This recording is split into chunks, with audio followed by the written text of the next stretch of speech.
আসসালামু আলাইকুম। আন্তর্জাতিক সর্বশেষ আপডেট সংবাদে আপনাকে স্বাগতম। শুরুতেই জানিয়ে দেব সংবাদ শিরোনাম।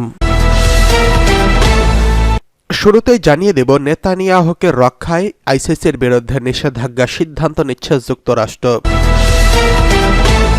জানিয়ে দেব দক্ষিণ কোরিয়ার আদালতের রায় মেনে নেবেন ইউন সুক ইউল, দাবি তার আইনজীবীর। অন্যদিকে রয়েছে টিউলিপ সিদ্দিককে মন্ত্রিত্ব থেকে সরানোর সিদ্ধান্ত নিয়েছে ব্রিটিশ প্রধানমন্ত্রী। সর্বশেষ জানিয়ে দেব রাশিয়ার বিমান বাহিনীর তেলের ডিপোয় ইউক্রেনের ভয়াবহ হামলা। এতক্ষণ শুনছিলেন সংবাদ শিরোনাম, এবারে বিস্তারিত। অনুরোধ থাকবে ভিডিওতে একটি লাইক করবেন এবং কমেন্টে জানিয়ে দিন কে কোথা থেকে ভিডিওটি দেখছেন, এবং পরবর্তী ভিডিও পেতে সাবস্ক্রাইব করতে ভুলবেন না। নেতানিয়াহুকে রক্ষায় আইসিসির বিরুদ্ধে নিষেধাজ্ঞার সিদ্ধান্ত নিচ্ছে যুক্তরাষ্ট্র।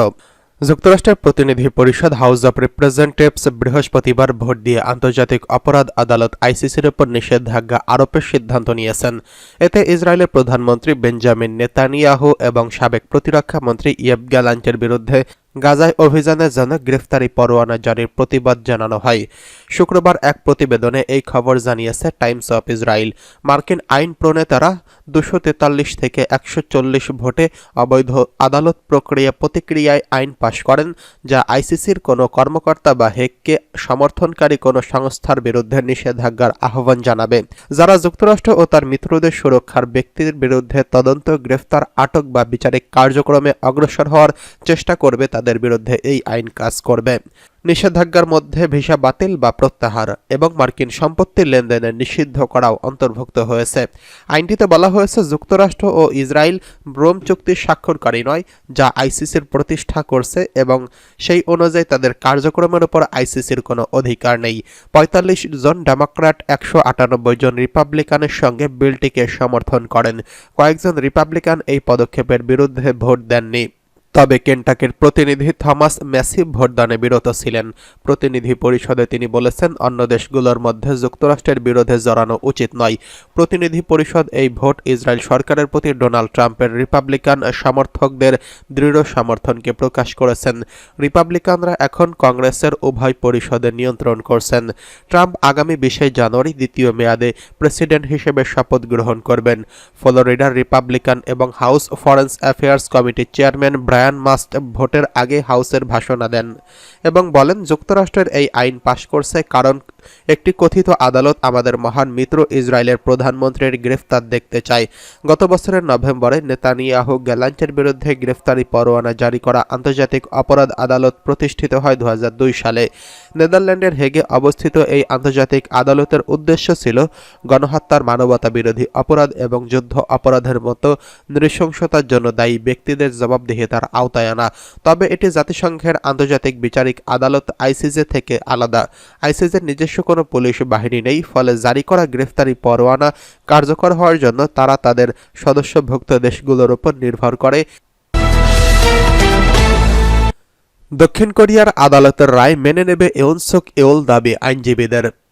দক্ষিণ কোরিয়ার সাংবিধানিক আদালত স্থায়ী অপসারণের আদেশ দিলে সেটা মেনে নিতে প্রস্তুত দেশটির অভিশংসিত প্রেসিডেন্ট ইউন সুক ইউল। তার আইনজীবী এই কথা বলেছেন। ব্রিটিশ বার্তা সংস্থা রয়টার্স এই খবর জানিয়েছেন। এক সংবাদ সম্মেলনে ইউনের আইনজীবী ইউন কাব কেউন বলেছেন, যদি আদালত প্রেসিডেন্টের অপসারণের নির্দেশ দেয় সেটা মেনে না নিয়ে উপায় নেই। দক্ষিণ কোরিয়ার বিচার ব্যবস্থার শীর্ষ সংস্থা হচ্ছে সুপ্রিম কোর্ট ও সাংবিধানিক আদালত। ইউনের বিরুদ্ধে আদালত যে রায় দেবে তার বিরুদ্ধে আপিল করার নিয়ম নেই। গত 27 ডিসেম্বর কিছু আইনি নথিপত্র দাখিল করতে ইউনকে নির্দেশ দিয়েছিল সাংবিধানিক আদালত, তবে সেই আদেশ অগ্রাহ্য করেছেন তিনি। এদিকে তার আইনজীবীদের দাবি, আদালতে সশরীরে উপস্থিত হয়ে আত্মপক্ষ সমর্থন করতে চাচ্ছেন অভিশংসিত এই নেতা। গত 3রা ডিসেম্বর সামরিক আইন জারি করে ফেঁসে গেছেন ইউন সুক ইউল। তার বিরুদ্ধে রাষ্ট্রদ্রোহের অভিযোগে তদন্ত চলমান রয়েছে। এরই ধারাবাহিকতায় এর বিরুদ্ধে গ্রেফতারি পরোয়ানা জারি করা হয়, যা দেশটির ইতিহাসে ক্ষমতায় থাকা কোনো প্রেসিডেন্টের বিরুদ্ধে প্রথমবারের মতো ঘটল। কর্তৃপক্ষের আদেশ অগ্রাহ্য করে ইতোমধ্যে একাধিকবার জিজ্ঞাসাবাদে অনুপস্থিত থেকেছেন তিনি। গত সপ্তাহে তাকে গ্রেফতার করতে এলে দুর্নীতি দমন কমিশন সংস্থার কর্মকর্তাদের বাধা দেয় প্রেসিডেন্সিয়াল গার্ড। পরে তাকে গ্রেফতারে ক্ষান্ত দিয়ে ফিরে যেতে বাধ্য হয় কর্মকর্তারা। ইউনের আইনজীবী জানিয়েছেন, রাষ্ট্রীয় বাসভবনে অবস্থান করছেন ইয়ন সুক ইউল। শারীরিকভাবে তিনি সম্পূর্ণ সুস্থ রয়েছেন। এদিকে টিউলিপকে মন্ত্রিত্ব থেকে সরানোর কথা ভাবছে ব্রিটিশ প্রধানমন্ত্রী। যুক্তরাষ্ট্রের সিটি মিনিস্টার টিউলিপ সিদ্দিককে মন্ত্রিত্ব থেকে সরিয়ে দেওয়ার কথা ভাবছেন দেশটির প্রধানমন্ত্রী কেয়ার স্টারমার। এই লক্ষ্যে টিউলিপকে তার পদ থেকে সরিয়ে ওই পদে দায়িত্ব পালনের জন্য সম্ভাব্য ব্যক্তিদের শর্ট লিস্টও করা হয়েছে। যদিও বাংলাদেশের আর্থিক দুর্নীতির মামলায় তদন্তে যুক্তরাষ্ট্রের অর্থ ও নগর বিষয়ক মন্ত্রী টিউলিপ সিদ্দিকের উপর পদত্যাগের চাপ বাড়লেও অতীতে তার পাশেই দাঁড়িয়েছিলেন দেশটির প্রধানমন্ত্রী কেয়ার স্টারমার। বেশ কয়েকটি সূত্রের বরাত দিয়ে 10 জানুয়ারি এক প্রতিবেদনে এই তথ্য জানিয়েছেন ব্রিটিশ সংবাদ মাধ্যম দ্য টাইমস। সংবাদ মাধ্যমটি বলছে, বাংলাদেশের সাবেক স্বৈরশাসক শেখ হাসিনার সঙ্গে সম্পর্কের কারণে টিউলিপ সিদ্দিককে তার পদ থেকে পদত্যাগ করতে বাধ্য করা হলে তার স্থলাভিষিক্ত হবেন এমন প্রার্থীদের নাম প্রধানমন্ত্রী স্যার কেয়ার স্টারমারের জ্যেষ্ঠ সহযোগীরা বিবেচনা করছেন বলে টাইমসকে বলা হয়েছে। ঊর্ধ্বতন ওই কর্মকর্তারা গত সপ্তাহান্তে যুক্তরাষ্ট্রের এই ট্রেজারি মন্ত্রীর স্থলাভিষিক্ত হতে পারেন এমন প্রার্থীদের চিহ্নিত করেছেন বলেও জানা গেছে।